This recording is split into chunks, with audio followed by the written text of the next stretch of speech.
अस्सलाम वालेकुम स्टूडेंट्स, मैं आपका टीचर अली ज़ैब ख़ान। ठीक है स्टूडेंट्स, और आज हमारे पास बायोलॉजिकल मेथड का जो नया हमारे पास पार्ट टू है। सॉरी, लास्ट लेक्चर में मैंने आपको पार्ट वन बताया था। आज हम उसको पार्ट टू को डिस्कस करेंगे। सबसे पहले हम इसमें देखेंगे एक्सपेरिमेंट क्या होता है, रिजल्ट क्या चीज़ है, कंक्लूजन क्या, एंड थ्योरी, और सबसे लास्ट में हम देखेंगे व्हाट इज़ साइंटिफिक लॉ और साइंटिफिक प्रिंसिपल। ये हमारे पास लर्निंग कॉन्सेप्ट हैं इस पार्ट टू के। ठीक है स्टूडेंट्स, तो आइए नेक्स्ट चलते हैं टाइम सबको ज़ाया किए बगैर। तो एक्सपेरिमेंट क्या है, देखिए हमने लास्ट टाइम लेक्चर में पढ़ा था कि रीजनिंग होती है। हाइपोथेसिस के बाद एक हाइपोथेसिस को एक्सप्लेन करने के लिए रीजनिंग दी जाती है। अब उस रीजनिंग की बुनियाद पर क्या किया जाता है कि एक एक्सपेरिमेंट करते हैं साइंटिस्ट। आपको पता है कि साइंस तो एक्सपेरिमेंट पर चलता है। ठीक है, तो अब एक्सपेरिमेंट में क्या किया जाता है, दो ग्रुप्स बनाए जाते हैं। एक होता है कंट्रोल ग्रुप और एक होता है एक्सपेरिमेंटल ग्रुप। पहले तो बेसिकली एक्सपेरिमेंट क्या है, प्रैक्टिकल परफॉर्मेंस, कोई कोई स्टेटमेंट जो किसी साइंटिस्ट ने दी है, अब उसके ऊपर काम किया जाता है। ठीक है ना, पहले इस टॉपिक के पहले पार्ट में हमने जितनी भी बातें की थी वो बेसिकली सारी बातों की हद तक थी। अब काम की हद तक बात आ गई, अब इस पर काम किया जाएगा। तो काम में क्या होता है, दो ग्रुप बनाए जाते हैं, कंट्रोल ग्रुप और एक्सपेरिमेंटल ग्रुप। कंट्रोल ग्रुप में वो चीज़ें होती हैं या वो लोग होते हैं जिसमें हेल्दी पर्सन होते हैं। मिसाल के तौर पर अगर हम मलेरिया के ऊपर काम कर रहे हैं या रिसर्च कर रहे हैं, तो हमारे पास जो कंट्रोल ग्रुप में वो लोग होंगे जो नॉर्मल हेल्दी लोग हैं, जिनको मलेरिया का मसला नहीं है इस वक्त। और एक्सपेरिमेंटल ग्रुप में वो लोग होंगे जिनको इस वक्त मलेरिया का मसला चल रहा है, जो मलेरिया से सफ़र कर रहे हैं, गुजर रहे हैं। ठीक है स्टूडेंट्स, तो अब क्या होगा कि to find out the cause of malaria, malaria को फाइंड आउट करने के लिए साइंटिस्ट ने क्या किया उस दौर में कि 100 मलेरिया पेशेंट का ब्लड लिया, यानी 100 ऐसे लोगों का ब्लड लिया जिनको मलेरिया का मसला था, जिनको उन्हें नाम दिया एक्सपेरिमेंटल ग्रुप का। और 100 ऐसे लोगों का ब्लड सैंपल लिया जिनको मलेरिया नहीं था, यानी जो हेल्दी थे, जिनको हमने नाम दिया कंट्रोल ग्रुप का। ठीक है, तो जब हम दोनों के ब्लड को एग्जामिन किया गया तो ये देखा गया कि जो नॉर्मल हेल्दी लोग हैं, ठीक है, उनके ब्लड में प्लाज्मोडियम नहीं है, जबकि जो मलेरिया के जितने भी पेशेंट थे उन सब के ब्लड के अंदर प्लाज्मोडियम मिला। तो इसका मतलब ये है कि एक्सपेरिमेंट जो है, वो जो साइंटिस्ट ने हाइपोथेसिस दी थी लेब्रान ने, और यहाँ पर वो बात एक्सपेरिमेंट उस बात को सपोर्ट कर रहा है बेसिकली। ठीक है स्टूडेंट्स, तो उसके बाद हमारे पास आ जाता है एक रिजल्ट। रिजल्ट क्या होता है, यानी एक्सपेरिमेंट करने के बाद जो हमारे पास डेटा आ रहा है उसको हम कहते हैं result. Result were are where you report what happen in the experiment, यानी एक्सपेरिमेंट में जो कुछ हुआ है, जो डेटा आपके पास एक्सपेरिमेंट के जरिए आया, वो अब आपका रिजल्ट है। ठीक है, तो मलेरिया के केस में हमारे पास क्या रिजल्ट आया कि जितने भी मलेरिया के पेशेंट थे उन सब के ब्लड में प्लाज्मोडियम मौजूद था। ठीक है, जबकि जो मलेरिया के पेशेंट नहीं थे उनके ब्लड में प्लाज्मोडियम नहीं था।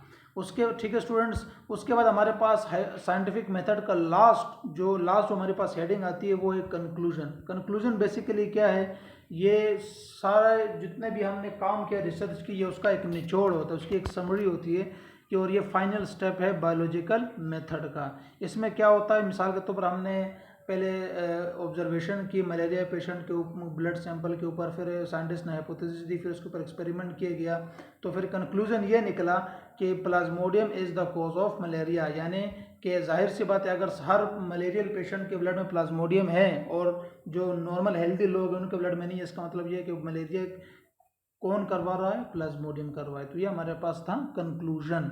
ठीक है, अब उसके बाद कुछ और चीज़ें आती हैं इस टॉपिक में, जो इसको हम कहते हैं थ्योरी। थ्योरी क्या है, थ्योरी, अच्छा, थ्योरी का जो लफ्ज़ है ये साइंस में और दूसरे आम सब्जेक्ट्स में सारा मुख्तलिफ होता है। एक आम जो आदमी होता है उसके लिए थ्योरी का मतलब होता है बस उसका जो एक अंदाज़ा है वो, लेकिन साइंस में थ्योरी का मतलब ऐसा नहीं होता। साइंस में जो साइंटिस्ट थ्योरी देते हैं उसके पीछे एक बहुत ज़्यादा मालूमात और इन्फॉर्मेशन उनके पास मौजूद होती है, उसके बाद वो कोई भी थ्योरी देते हैं। ठीक है, if the data from experiment supports hypothesis then it will be theory. मिसाल के तौर पर जो भी आपने काम किया, किसी चीज़ पर रिसर्च कर रहे हैं, किसी जानदार के ऊपर, किसी स्पीशीज़ के ऊपर, ठीक है, तो उसके मुतालिक जो भी आपको हाइपोथेसिस आया, और एक्सपेरिमेंट के बाद अगर आपके हाइपोथेसिस ने आपके एक्सपेरिमेंट ने हाइपोथेसिस को सपोर्ट किया, तो वो साइंटिस्ट की क्या बन जाती है, थ्योरी बन जाती है। जैसे कि हमारे पास थ्योरी ऑफ एवोल्यूशन वगैरह मौजूद है। ठीक है, ये थ्योरी की मैंने डेफिनेशन दी है, आप चाहें तो इसको याद करके एज अ नोट इसको बना सकते हैं और एग्जाम में लिख सकते हैं। ठीक है स्टूडेंट्स, उसके बाद नेक्स्ट हमारे पास है साइंटिफिक लॉ और प्रिंसिपल। ठीक है, साइंटिफिक लॉ क्या है? साइंटिफिक लॉ वो होता है जिसमें हम क्या करते हैं कि अगर कोई चीज़ बार बार प्रूफ हो रही है सही तो वो बन जाती है साइंटिफिक लॉ। साइंटिफिक लॉ और principle are statement based on repeated experiment.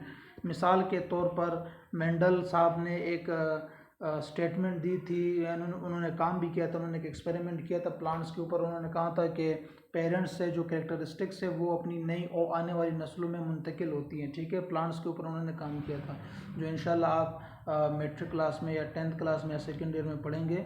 तो अब वो बाद में जब कई और साइंसदानों ने उसी एक्सपेरिमेंट को बार बार रिपीट किया तो उन्होंने देखा कि जो मेंडल साहब ने जो बात कही थी तो वो बिल्कुल बार बार प्रूफ साबित हो रही है, यानी उसमें कहीं पर भी कोई मिस्टेक नहीं आ रही, गलती की कोई गुंजाइश नहीं है उसमें। ठीक है, तो वो उनके नाम से वो लॉ बन गए जिसको हम कहते हैं मेंडल्स लॉ। ठीक है, या मेंडल्स लॉ ऑफ इनहेरिटेंस। ठीक है स्टूडेंट्स, तो लॉ बेसिकली साइंस में क्या होता है, कोई भी साइंटिस्ट ने एक चीज़ को एक बार साबित कर दिया, अब उसके बाद आने वाले साइंटिस्ट उसी चीज़ के ऊपर बार बार एक्सपेरिमेंट्स कर रहे हैं और उसका रिजल्ट बिल्कुल वही आ रहा है जो उसने बताया था, तो हम उसको उस साइंटिस्ट के नाम से उसको लॉ दे देते हैं। या आप यूँ कह सकते हैं कि लॉ बेसिकली क्या है, उस साइंटिस्ट के नाम से एक यूँ कहें कि उन्होंने कुदरत के कुछ जो छुपे राज है उनको अफशा कर दिया। ठीक है स्टूडेंट्स, तो होपफुली कि आपको ये टॉपिक समझ में आया होगा।